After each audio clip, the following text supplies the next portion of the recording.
गल करांगे उस दर्दनाक हादसे की, उस जहाज़ क्रैश की जिस दे नाल 265 लोगों की जान चली गई। दरअसल अहमदाबाद दे विच कल जहाज़ एयर इंडिया का जहाज़ क्रैश होया तो इस हादसे दे विच जो कि मौतों की पुष्टि हो चुकी है। 265 लोगों की इस दर्दनाक हादसे दे विच जान चली गई। जहाज़ दे विच 242 दे विचों 241 यात्रियों की जो कि मौत हुई है। 242 यात्री जो कि जहाज़ दे विच हादसे वेले सवार सन। मृतक लोगों के परिवारों के DNA सैंपल ले जा रहे हैं। DNA मैच करके लाशों की पहचान की जाएगी। टाटा ग्रुप के वलों पीड़ित परिवारों के लिए मुआवजे का भी ऐलान किया गया। मृतकों के परिवारों के लिए 1-1 करोड़ मुआवजे का ऐलान किया। टाटा ग्रुप की कंपनी है एयर इंडिया। तो दरअसल कल ये दर्दनाक हादसा वापरदे दोपहर वेले अहमदाबाद तो एयर इंडिया का जहाज़ लंडन के लिए उड़ान भरदा है तो 30 सेकंड के विच ही अजिहा दर्दनाक हादसा वापरिया। जहाज़ क्रैश होंदा है तो उसके बाद जो मैडिकल कॉलेज है उसका होस्टल है, होस्टल की बिल्डिंग से जाके डिगदा है। उस तो बाद जबरदस्त अग लग जाती है तो पूरा का पूरा जहाज़ चकनाचूर हो जाता है। तो इस दर्दनाक हादसे के विच 242 यात्रियों के विचों 241 यात्रियों की जान चली गई। तो कुल मौतों का अंकड़ा 265 से पहुँच गया। 265 लोगों की मौत की पुष्टि हो चुकी है। मृतक लोगों के परिवारों के इसके विचाले DNA सैंपल ले जा रहे हैं क्योंकि इन्नी बुरी तरह यात्री झुलस गए, इन्नी बुरी तरीके दे नाल दर्दनाक मंजर उत्थों नज़र आया कि मृतकों की पहचान करने के उनके परिवारक मैंबरों के DNA सैंपल ले जा रहे हैं। उस तो बाद मृतकों की पहचान होगी। उत्थे टाटा ग्रुप के वलों पीड़ित परिवारों के लिए मुआवजे का ऐलान किया गया। मृतकों के परिवारों के लिए 1-1 करोड़ रुपए मुआवजे का ऐलान किया गया। टाटा ग्रुप की कंपनी है दरअसल एयर इंडिया। तो जिस तरीके के नाल दर्दनाक हादसा वापरिया, दर्दनाक मंजर दी तुहानूं असीं तस्वीरां विखा रहे हैं। जिस जगह पर एक क्रैश होकर जहाज़ डिगदा है दरअसल मैडिकल कॉलेज का होस्टल सीगा, होस्टल की मैस सी जिस बिल्डिंग से जाके जहाज़ डिग्या।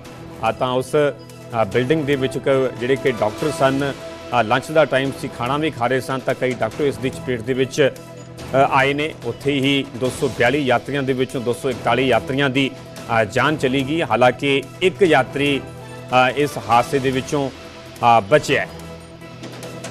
दर्दनाक हादसे दी कल दी तुहानूं असीं तस्वीरां विखा रहे हैं। दर्दनाक मंजर है। इस दे विचाले रात वेले केंद्रीय गृह मंत्री अमित शाह भी जो कि अहमदाबाद पहुंचे। अहमदाबाद पहुंच के उन्होंने वलों जख्मियों का हाल चाल जाणिया गया, उन्होंने परिवारों के नाल गलबात की गई। नाल ही तुहानूं CCTV तस्वीरां विखा रहे हैं। जदों उड़ान भरी इस जहाज़ ने कल दे दोपहर के करीब 1:30 बजे तो इन्हां तस्वीरां च साफ वेख्या जा सकता है कि जिवें ही टेक ऑफ करता है, उड़ान भरता है तो उसके 30 सेकंड के अंदर अंदर ही जहाज़ ज़्यादा उचाई पर नहीं जा पाता। उस तो बाद हेठां जाना शुरू कर दिंदा है।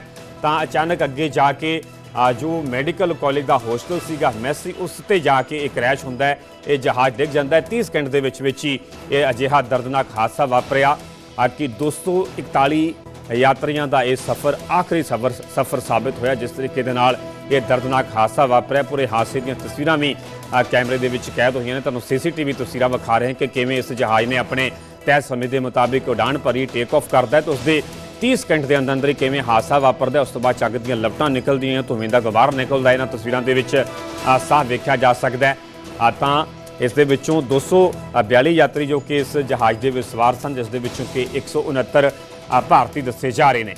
उत्थे अज प्रधानमंत्री नरेंद्र मोदी भी अहमदाबाद जाणगे। प्लेन हादसे वाली थां तो उन्होंने वल्लों दौरा किया जाएगा। सिविल हस्पताल जाके जख्मियों का भी हाल जानणगे। कल हादसे तो बाद अहमदाबाद पहुंचे सी गृह मंत्री अमित शाह। प्लेन हादसे के पीड़ितां नूं अमित शाह मिले सन। हादसे के विच बचे एक शख्स के नाल भी उन्होंने वल्लों मुलाकात की गई। पूरा देश पीड़ितां दे नाल है। अमित शाह के वल्लों इस दौरान कहा गया कि पूरा देश पीड़ितां दे नाल है। हादसे के नाल देश अंदर सोग की लहर है। जहाज़ के विच 1.25 लाख लीटर तेल सी। इस बारे भी केंद्रीय गृह मंत्री के वलों जानकारी दी गई कि जहाज़ के विच 1.25 लाख लीटर तेल सी। एक एक्सीडेंट है, इसनूं कोई रोक नहीं सकता। मृतकों का DNA सैंपल लिया गया। प्रधानमंत्री ने हादसे की पूरी जानकारी ली है। अमित शाह के वलों इस गल की भी जानकारी दी गई।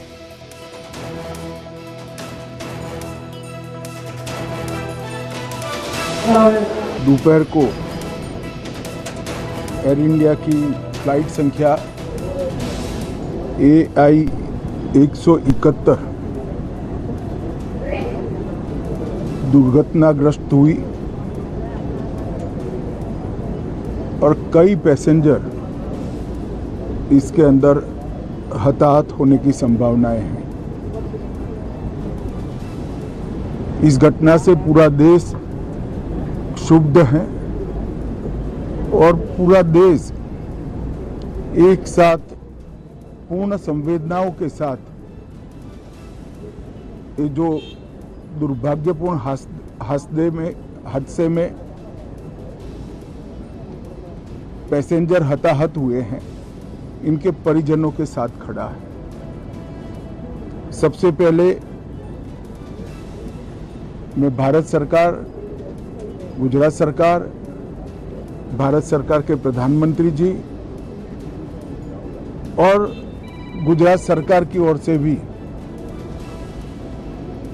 जो लोग हताहत हुए हैं, इनके परिजनों के प्रति गहरी संवेदना व्यक्त करता हूं। 10 ही मिनटों में हादसे के भारत सरकार के पास सूचना पहुंची। तुरंत ही मैंने मुख्यमंत्री जी, यहाँ के गृह मंत्री, होम डिपार्टमेंट के control room, civil aviation department, civil aviation मंत्री, सभी से संपर्क किया। प्रधानमंत्री जी का भी तुरंत ही फोन आ गया और भारत सरकार और गुजरात सरकार के सभी डिपार्टमेंट एक साथ होकर राहत और बचाव कार्य में लगे। इस विमान में कुल मिलाकर 230 यात्री देश के और विदेश के और 12 क्रू मेंबर सवार थे। इसमें से एक यात्री का बचने का अच्छा समाचार मिला है, मैं उनको मिलकर आया हूं। मृत्यु का आंकड़ा तो डीएनए परीक्षण और यात्रियों की पहचान के बाद ही अथॉरिटी अधिकृत रूप से घोषित करेगी, मगर जो यात्री बचा है उसको मैं मिलकर आया हूं। घटना के तुरंत बाद गुजरात सरकार ने बहुत त्वरा से डिजास्टर मैनेजमेंट की सारी इकाइयों को अलर्ट करते हुए, चाहे हेल्थ डिपार्टमेंट हो, चाहे फायर ब्रिगेड हो, चाहे पुलिस विभाग हो, भारत सरकार की भी सीएपीएफ को संपर्क कर सभी ने एक साथ मिलकर राहत और बचाव का कार्य चालू किया। मगर 1.25 लाख लीटर ईंधन विमान के अंदर ही था और लगभग गर्मी, तापमान इतना ऊंचा हो गया कि किसी को बचाने की मौका ही नहीं मिला। अब मैं घटना स्थान पर भी जाकर आया हूं। सारे यात्रियों के मृतदेह को बाहर निकालने का काम लगभग समाप्त हो चुका है। जितने यात्रियों के परिजन यहां पहुंच चुके हैं, वो सबका डीएनए लेने की कार्यवाही भी 2-3 घंटों में समाप्त हो जाएगी। विदेश में जिनके परिजन हैं, उनको सूचना देने की कार्यवाही समाप्त हो चुकी है और जैसे ही पहुंचते हैं उनके भी डीएनए सैंपल लिए जाएंगे और मृतदेहों की पहचान के लिए जितने मृतदेह मिले हैं, इनके भी डीएनए सैंपल लेने की कार्यवाही समाप्त हो चुकी है।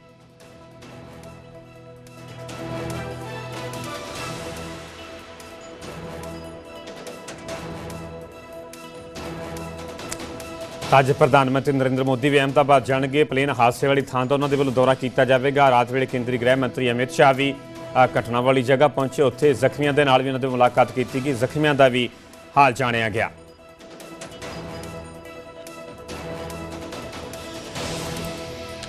ਤਾਂ ਉੱਥੇ ਪਲੇਨ ਹਾਦਸੇ ਤੇ ਅਮਰੀਕਾ ਦੇ ਰਾਸ਼ਟਰਪਤੀ ਟਰੰਪ ਦਾ ਬਿਆਨ ਵੀ ਆਇਆ। ਟਰੰਪ ਨੇ ਹਾਦਸੇ ਤੇ ਦੁੱਖ ਜਤਾਇਆ। ਇਹ ਬਹੁਤ ਭਿਆਨਕ ਹਾਦਸਾ ਹੈ, ਅਸੀਂ ਹਰ ਮਦਦ ਨੂੰ ਤਿਆਰ ਹਾਂ।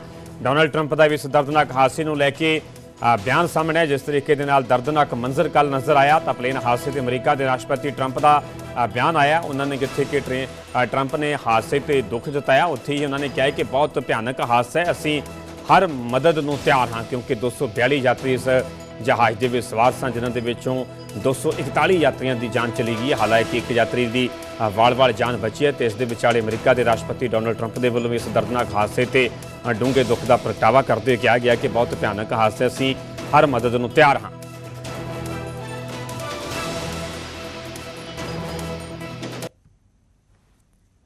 The plane crash was terrible. I've already told them anything we can do. It's a big country, a strong country. They'll handle it, I'm sure. But I let them know that anything we can do, we'll be over there immediately. But it was a horrific crash. It looks like most are gone. They actually maybe have a couple survivors, which is just heard. But that was a horrible crash. Nobody has any idea what it might be. I gave him a couple of pointers. I said, maybe you look at this or that. You know, we saw the plane. It looked like it was flying pretty well. It didn't look like there was an explosion. It just looked like the engines maybe lost power. But boy, that is a terrible crash. It's one of the worst in aviation history. Yeah.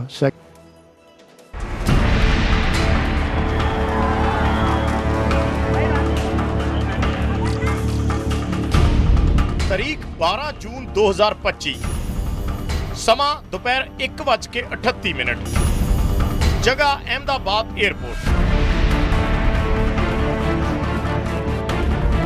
Air India का Boeing 787 dream liner ने Ahmedabad airport तो दोपहर 1:38 ते उड़ान भरी। 3505 metre runway नूं पार करते हुए प्लेन जिवें ही टेक ऑफ करता है, वो 625 फुट की उचाई ते जाके क्रैश हो जाता है। यानी उड़ान भरन दे ठीक 2 मिनट बाद, यानी 1:40 ते यह जहाज़ क्रैश हो गया। क्रैश के दौरान उत्थे जबरदस्त विस्फोट होया ते यह जहाज़ अग दा गोला बन गया। जहाज़ दे डिगदे ही पूरे इलाके च धुआं ही धुआं नजर आउण लग्या। जहाज़ एयरपोर्ट की दीवार ते एयर कस्टम कार्गो ऑफिस के नेड़े क्रैश होया। हादसे तो बाद प्लेन एक बिल्डिंग च जा वड़िया। जिस बिल्डिंग नाल यह प्लेन टकराया वो इंटर्नस डॉक्टर दा होस्टल सी।